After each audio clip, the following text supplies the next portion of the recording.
Number one, Azane Kaka number one. Bonjour et bienvenue à tous. Il est difficile de croire à notre époque que certaines parties du monde restent encore inexplorées. Mais il est vrai que les explorateurs ont escaladé les plus hautes montagnes du monde et prélevé des échantillons des lacs sous-glaciaires les plus profonds de l'Antarctique. Visité des lieux exotiques jamais visités. Pensez aux Galapagos que vous pouvez voir de votre navigateur internet. Et pourtant, quelques coins cachés de la Terre restent encore essentiellement mystérieux, abrités du monde, que très peu de personnes ne le connaissent. Et seulement les explorateurs les plus audacieux les ont visités. La République Sakha-Sibérienne en Russie est une région de la taille de l'Inde qui est assez peuplée mais inexplorée. Le Val do Javari du Brésil a une région de la taille de l'Autriche, habitée par des peuples autochtones où la plupart des gens ne sont même pas autorisés de s'aventurer. Et enfin, ne commencerons-nous pas par l'immensité de nos océans dont une grande partie est encore inconnue. Mais avant d'explorer tout cela, pouvez-vous répondre à cette question? Quelle est la plante qu'on n'arrose jamais et qu'on écrase sans qu'elle s'abîme? N'oubliez pas de nous le signifier dans vos commentaires. Aujourd'hui, voici 10 endroits sur la Terre jamais explorés.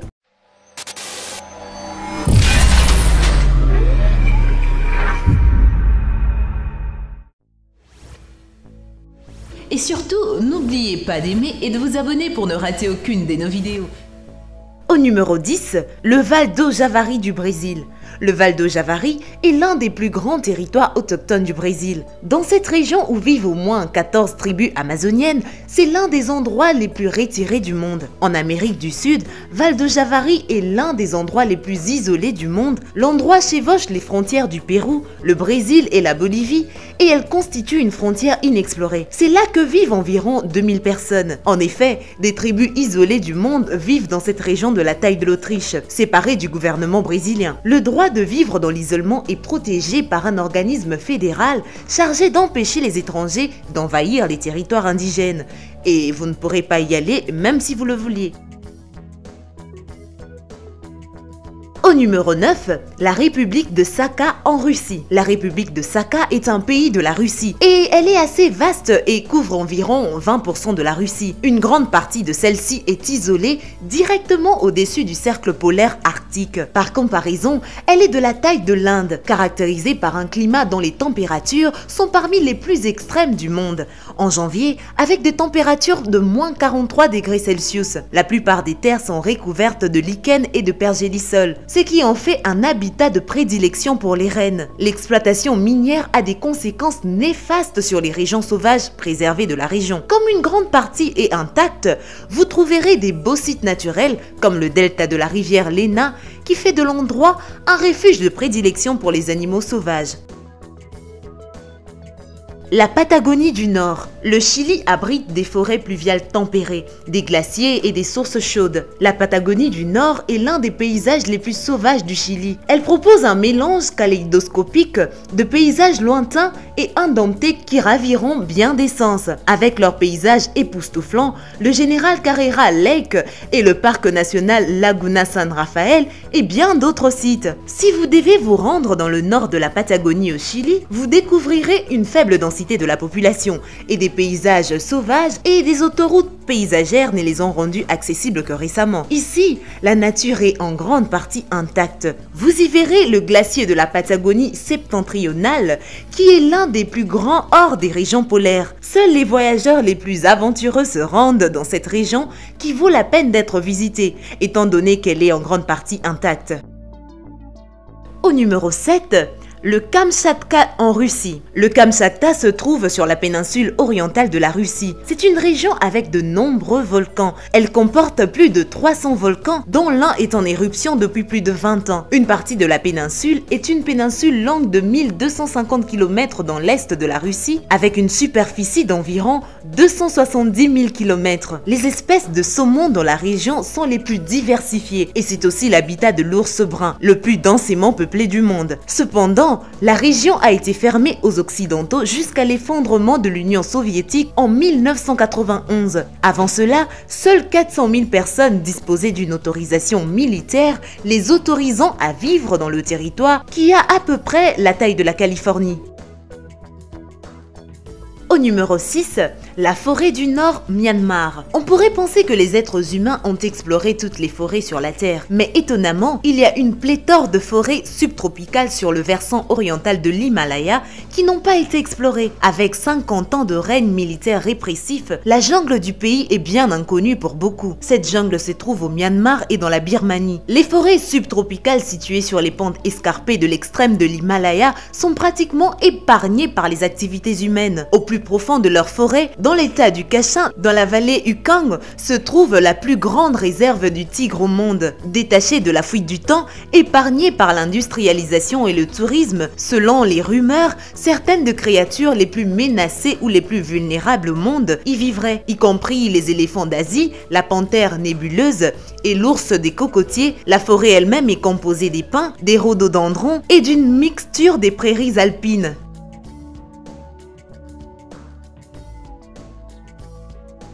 Au numéro 5, le désert de Namib. Le désert de Namib reste inexploré. À cause de son éloignement et de son climat extrême, on estime que le désert de Namib est le désert le plus ancien du pays et l'un des endroits les plus arides et le moins peuplé du monde. Les dunes dominent la partie méridionale du désert et il y a peu de routes goudronnées. À une altitude de 1256 mètres, la géante dune serait la plus haute dune de sable du monde. Le désert du Namib occupe une grande partie de la Namibie, qui est l'un des plus jeunes pays d'Afrique. Elle n'a accédé à l'indépendance qu'en 1990. La majeure partie de sa population vit dans la partie nord du pays, délaissant cette partie désertique du sud.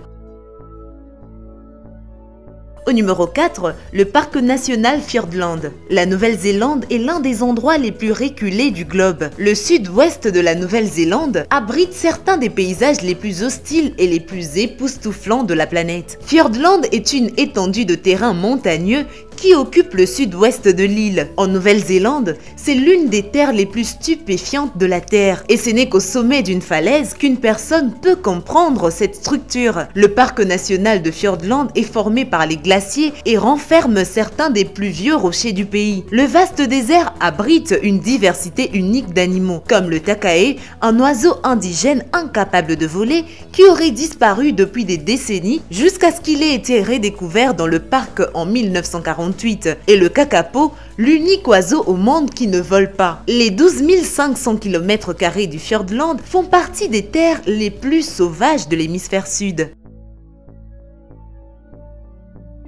Au numéro 3, l'île de North Sentinel. Cette île de North Sentinel est située dans la baie du Bengale, dans l'océan Indien. L'île est l'un des endroits les plus isolés de la planète, de la taille de Manhattan. Cette île reculée abrite les Sentinelles, la tribu la plus dangereuse du monde, même si quelques étrangers ont pris contact avec le peuple sentinelle. L'île North Sentinel appartient essentiellement à l'Inde. Sur cette zone d'exclusion de 1000 km autour de l'île, entre 50 et 300 personnes vivraient dans cette zone. Mais l'hostilité de ses habitants en fait de cet endroit un espace inexploré. En novembre 2018, un blogueur et aventurier américain de 27 ans a récemment été tué par une tribu sentinelle. Des pêcheurs ont été embauchés par le blogueur pour l'emmener illégalement sur l'île. Il a été laissé en pirogue. Le voyage sur l'île est vu comme une infraction criminelle par les villageois, qui l'ont donc tué. Il est possible que la tribu qui restait auparavant isolée le demeure à jamais.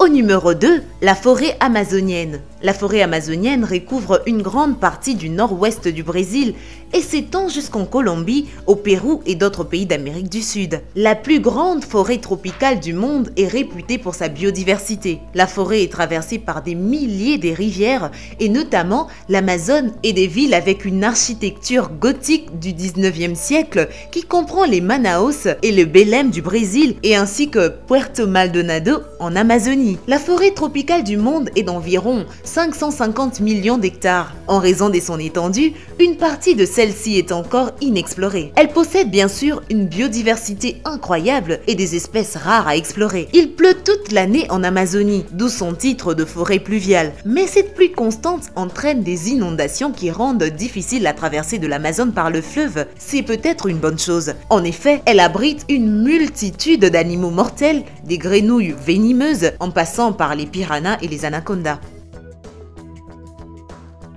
Et enfin au numéro 1, l'arc des Nouvelles Hébrides. L'arc des Nouvelles Hébrides en Australie est une autre tranchée inconnue qui gît au large de la côte de l'Australie et qui est d'environ 1000 km. Au nord de la Nouvelle-Zélande, en fait, les scientifiques n'ont exploré la nouvelle tranchée des Hébrides qu'en 2013. Les tranchées sont près de 5 km de profondeur. Les scientifiques ont exploré la région à l'aide des robots sous-marins et ils ont trouvé des anguilles et des crevettes, mais pas n'importe quelles anguilles et crevettes. Dans ces tranchées, les anguilles de mer atteignaient 1 mètre de long et les crevettes étaient d'un rouge très vif. Ces tranchées accueillent certaines espèces inconnues. Vous ne pouvez juste qu'imaginer quelles autres espèces d'animaux peuvent être trouvées dans ces tranchées profondes, ces forêts denses et ces régions lointaines ou au climat extrême, tout encore largement inexplorées. Lequel de ces endroits avez-vous vraiment trouvé intéressant? N'oubliez pas de nous le signifier également dans les commentaires. Eh bien, merci d'avoir suivi cette vidéo et surtout, n'oubliez pas d'aimer et de vous abonner pour ne rater aucune de nos vidéos. Quant à moi, je vous dis bye bye.